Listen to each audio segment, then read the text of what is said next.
Alors, Bezrat Hashem, la Gemara de ce matin, Zevachim, la page 119a. Alors, on va faire une petite introduction pour pouvoir comprendre la Gemara. Alors voilà, on était dans le désert, il y avait un ordre d'Hachem de construire un Mishkan, qu'ils appellent le tabernacle. Le tabernacle, c'était un mikdash, un mini-temple, mais mobile. Il voyageait d'un endroit à l'autre. Okay? Alors dans ce cas, Hachem nous a donné le Mishkan et on est rentré avec ce Mishkan en Eretz Israël. En Eretz Israël, ils ont placé le Mishkan dans un endroit qui s'appelait Gilgal. Le Gilgal, c'était un endroit où ils ont placé le Mishkan. Mais là-bas, dans le Gilgal, c'était temporaire parce que de là-bas, le Mishkan a été déplacé à Shiloh. Et à Shiloh, c'était un peu plus solide parce que c'était un peu, on a construit le mur en pierre. Il y avait rien que le toit qui était en peau d'animaux. Et après, de là-bas, c'est parti à Nov. Okay? À Nov, c'est parti à Giv'on. De Giv'on, c'est arrivé à Jérusalem. Jusqu'à que David Amelech, le roi David, il a eu l'idée. Il dit, c'est pas possible. L'arche sainte, la Shekhinah, la présence divine réside dans une tente. Et lui, David, il réside dans un palais magnifique, en bois, en pierre, en marbre, tout ce que tu veux. C'est pas possible. Alors il a eu l'idée de construire Beth Amikdash, une maison, pour que le temple, le Mishkan ne voyage plus. Mais Hachem lui a dit, David, avec tout le respect, Bezrat Hashem, c'est pas toi qui vas le faire, c'est ton fils, le roi Salomon, qui va construire le Beth Amikdash. Mais regardez un peu que le Mishkan, il a voyagé. Il a voyagé d'un endroit à un autre. Maintenant, il y a une halakha que la Gemara discute ce matin. La halakha est, une fois que le Mishkan est en place, on ne peut plus sacrifier n'importe où. Qui veut dire, avant qu'on a eu l'ordre de construire le Mishkan, quand tu voulais offrir un sacrifice à Dieu, tu veux le remercier. Il t'arrivait un grand miracle pour toi, tu veux remercier Dieu. Ta femme vient d'accoucher, tu veux le remercier. Okay? N'importe quoi, tu veux faire un sacrifice à Dieu. Comment on fait un sacrifice? Tu vas dans ton jardin là, tu construis, tu prends une pierre, tu fais un petit autel et tu sacrifies le sacrifice et tu dis ça c'est pour Hachem. Et tu brûles le sacrifice. Okay? Une fois que le Mishkan a été construit, nous n'avons plus le droit de sacrifier en dehors du Mishkan. Si tu veux faire un barbecue personnel, tu veux égorger de la viande et tout ça, il n'y a pas de problème. Ça c'est pour toi personnel, fais-le où tu veux. Même après que le Mishkan est construit, même après que le temple est construit. Mais un sacrifice, une fois que le Mishkan est construit, tu as le droit de le sacrifier que dans le Mishkan. Mais il y aura des exceptions. Il y aura des places où, malgré qu'il y avait un Mishkan, tu auras le droit de sacrifier partout. Par exemple, première station, Gilgal. Le Gilgal, vraiment, c'était temporaire. Là, il y avait une place là-bas, il y avait un Mishkan. Tu pouvais venir là-bas, mais tu pouvais aussi sacrifier là où tu veux. Parce que c'était temporaire. Okay? Shiloh, c'était un peu plus solide. Pourquoi? Parce qu'à Shiloh, ils ont construit déjà des murs en pierre. Seulement, ils n'ont pas mis le toit. Ça aussi, c'était un peu plus solide, mais temporaire. Après ça, Nov, et après ça, Giv'on. La Gemara, ce matin, discute de ça. Baoul Yerushalayim, arrivé à Jérusalem, c'est fini. Dernière station, on ne voyage plus de Jérusalem. Ah, c'est en Mishkan, dans une tente, oui, mais c'est la station finale. C'est là-bas que le Beth Amikdash va être construit. Dit la Gemara. La Gemara nous emmène un verset dans le livre de Devarim, Kilo vatem adata et la menucha ve la nachala. Vous n'êtes pas encore arrivé à la menucha, ça veut dire dernière station, et la nachala à l'héritage. Dit la Gemara, menucha, station, c'est Shiloh. Malgré que ça va se déplacer de Shiloh, mais quand même c'était une station. Une bonne station parce qu'il y avait déjà des murs en pierre. Nachala, héritage. L'héritage, c'est un peu plus solide, c'est Jérusalem, dit la Gemara. Okay? Alors la Gemara dit ici, la Gemara va discuter ce matin de Menucha Nachala. Est-ce qu'on parle Menucha Nachala, c'est Shiloh, Jérusalem, ou Menucha Nachala? Non, dernière station, c'est Jérusalem. Alors peut-être le verset, il parle que de Jérusalem. Alors le rabbin, ce matin, ils sont en train de discuter. Un, il dit, Menucha c'est Shiloh, Nachala c'est Jérusalem.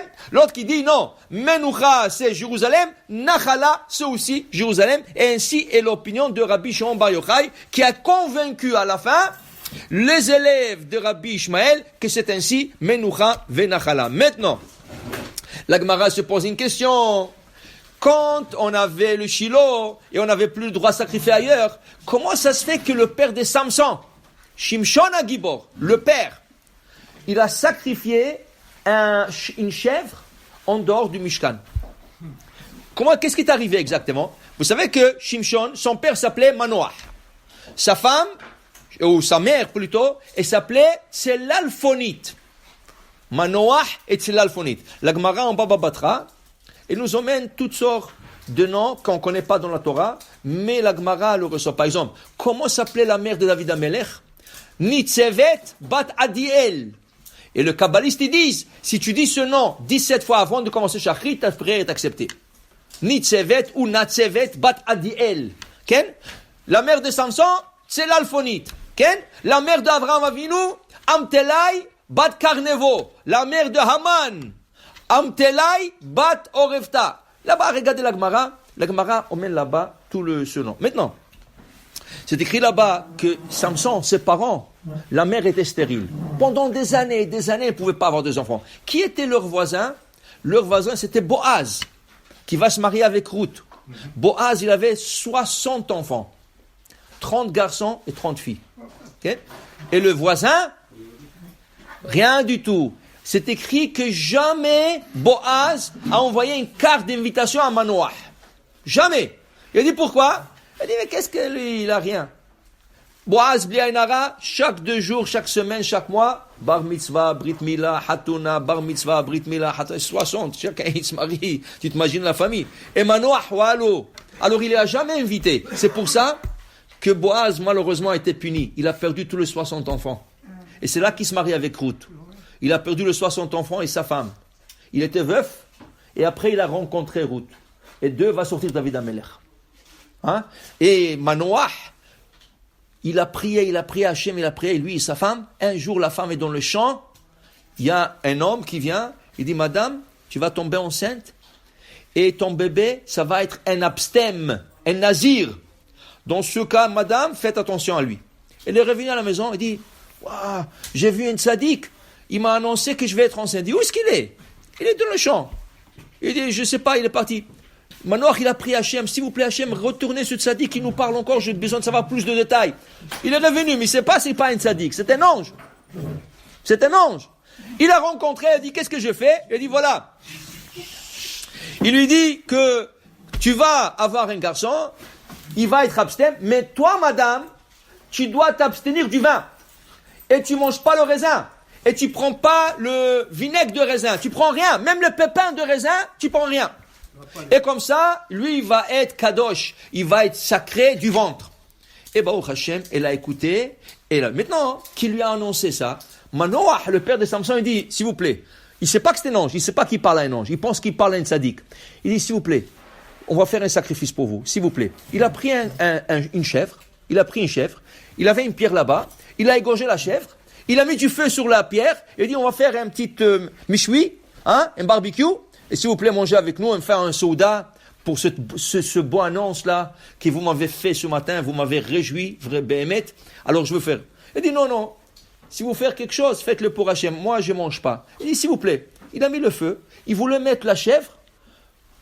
L'homme qui était en face de lui est sauté dans le feu. Et il le voit monter dans le ciel. Il a compris, c'était Malach. C'était pas un homme. Il a dit, waouh, la femme, on va mourir. Il dit, pourquoi tu vas mourir? Il a dit, on a vu un Malach. C'est assourd de voir un Malach. Il dit, non. Si Hachem veut que tu aies un bébé, tu penses que tu vas mourir. Tu vas pas mourir.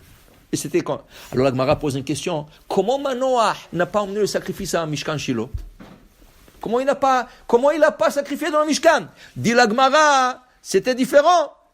Ora'at sha'aita. C'était exceptionnel. Et juste à côté de lui, il y a un malach. Si c'était interdit, le malach l'aurait arrêté. Le malach l'aurait pas dit. Si vous voulez, faites-le pour vous, hein. Moi, je mange pas, lui a dit. Faites-le pour vous. Il aurait dit non. Il aurait dit, allô, c'est assourd de faire Bechlal, il y a le Mishkan, tu dois aller au Mishkan.